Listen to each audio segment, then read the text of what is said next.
বাবা এসব কি? এসব কি মানে? কি হয়েছে একটু ক্লিয়ার করে বলবি? তুমি এই বাড়ি আর আমাদের সম্পত্তি সবকিছু কেন বিক্রি করছো? আমার সম্পত্তি আমি বিক্রি করছি? তোমার সম্পত্তি মানে? তুমি এই সব বিক্রি করার আগে আমার কাছে একবার জিজ্ঞেস করবে না? জিসান, কি হয়েছে? তুমি বাবার সাথে এভাবে কেন কথা বলতেছো?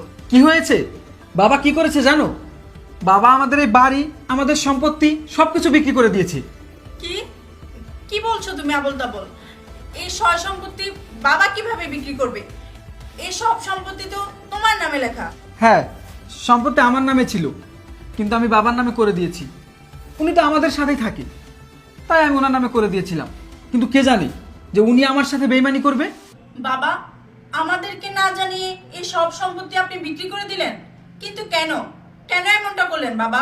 সম্পত্তি বিক্রি করব না তো কি করব? আমার কিছু ধার দেনা ছিল,